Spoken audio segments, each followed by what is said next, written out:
Voilà. Bonsoir à vous tous.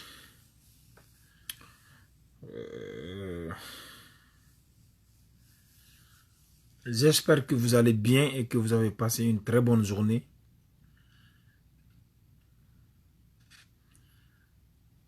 Quant à moi, tout va bien. Je voudrais faire cette courte vidéo pour alerter nos autorités encore une fois de plus. D'abord,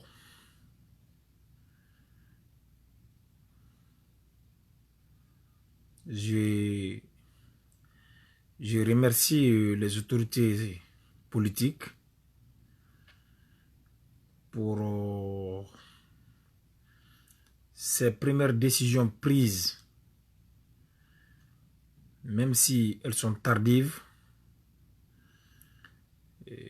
Parce que nous tous, nous avons tous dénoncé ici, pendant les jours passés, l'inaction de nos autorités administratives dans la crise actuelle, dans la crise sanitaire actuelle, c'est-à-dire cette pandémie et coronavirus.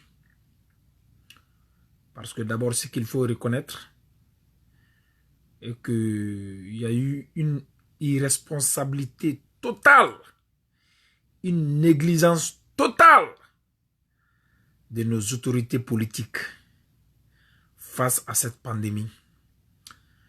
Parce que nous avons beau crier ici sur la toile en alertant nos autorités pour qu'elles puissent comprendre la dangerosité de cette maladie. Mais rien n'a été fait et tout était considéré comme des prétentions ou des intentions politiques. Tout était interprété politiquement parce qu'il y avait une élection en vue. Aujourd'hui, les autorités sont en train de faire le nécessaire. Je crois que Conakry a été coupé du reste de la Guinée la nuit là. Il y a un couvre-feu qui vient d'être instauré à Conakry, je crois de 21h à 6h, 5h du matin ou 6h du matin. Je n'ai pas lu le décret. Mais je suis en train de signaler quelque chose auprès des mêmes autorités, comme quoi les frontières ne sont pas fermées. Les frontières terrestres ne sont pas fermées. Il faut avoir le courage de le dire. Les frontières terrestres ne sont pas fermées. Je suis ici et je viens de rentrer. Il y a un jeune, j'ai un ami à Kouroumalé. Nous avons étudié ensemble, c'est un camarade de promotion, c'est un ami d'enfance qui vient de m'appeler pour me dire que à Kouroumalé, les voitures passent. Et puis en provenance du Mali. Donc, ce qui veut dire la fermeture des frontières, si elle est effective, c'est sur les papiers à Conakry là-bas. Que les gens, les gendarmes et les policiers qui sont à la frontière attendent jusqu'à 22h, 23h pour prendre de l'argent. Ils rançonnent des gens, des chauffeurs. Ils prennent 200, 300 000 francs par voiture en complicité avec la police et même la douane pour faire passer les voitures nuitamment. Nous avons beau critiquer les autorités ici. Nous avons beau attaquer les autorités, s'il faut le dire, ici, pour que ces mesures soient prises. Aujourd'hui, ces mesures sont prises. Si encore des manœuvres de sabotage sont en train d'être enregistrées dans l'application de ces mesures prises, nous devons avoir le courage d'alerter encore les mêmes autorités pour qu'elles puissent encore envoyer d'autres équipes de sécurité, notamment des policiers et des gendarmes ou même des bérets rouges, pour aller contrôler les frontières nuitamment. On peut mettre des équipes de patrouille en place qui peuvent aller se camper à Doko, à Bembeta là-bas, à Tatakourou, Pour ceux qui connaissent cette zone, il y a une autre frontière qu'il faut faire attention. C'est Nafadji. Nafadji. Il y a une autre route là-bas qui mène vers Bamako. Donc, les gens, ils sont en train de minimiser cette pandémie. Mais ils ont raison. Parce que les autorités même ont négligé, ont minimisé l'ampleur, la dangerosité de cette pandémie. Mais si aujourd'hui les autorités se sont réveillées, ils ont pris des décisions, elles ont pris des décisions, j'allais dire, il ne faut pas que ces gendarmes et ces policiers ou ces douaniers qui sont à la frontière là-bas se mettent à saboter ces mesures venant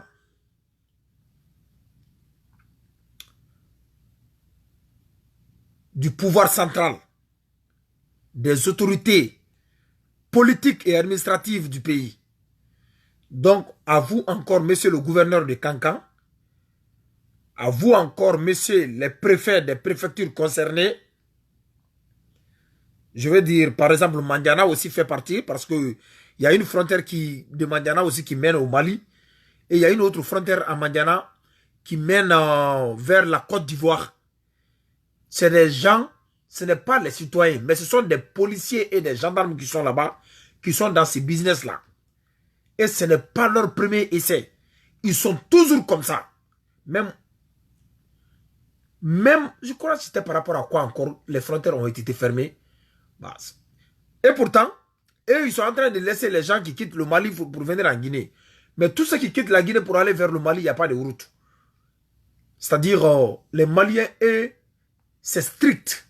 S'il y a un décret, le décret est appliqué à la lettre de Tombouctou à Gao et de Gao à Kidal. Mais chez nous, c'est la pagaille. C'est, au fait, c'est, s'il faut dire pour ne pas choquer mes parents de Kankan, c'est la mamaya qui n'a rien à voir avec notre danse traditionnelle. Je ne veux pas avoir les mankamori dans mon dos parce que cette expression n'est pas souvent la bienvenue dans les milieux mankamori. Donc, encore une fois de plus, soyons sérieux. Soyons sérieux. C'est que nous vivons ici actuellement. La terreur, la peur que nous vivons ici actuellement. Nous ne souhaitons pas que la même chose arrive en Guinée. Il y a eu trop de choses. Vous voyez les nouvelles... Rien n'est caché aujourd'hui dans le monde entier. Vous avez France 24 chez vous là-bas, vous avez Africa 24 chez vous, vous avez tout chez vous. TV5 Afrique, vous regardez les nuits à tout moment. Donc, de surcroît, de grâce. De grâce. Ne soyez pas, c'est-à-dire les relais de propagation, propagation. Oui, c'est ça le mot. De propager. Il ne faut pas propager cette maladie-là en Guinée. On vous en prie. Pour l'amour de Dieu, les autorités ont fermé les frontières. Fermez les frontières. Les gendarmes et les policiers corrompus là. Fermez nos frontières. Encore une fois de plus.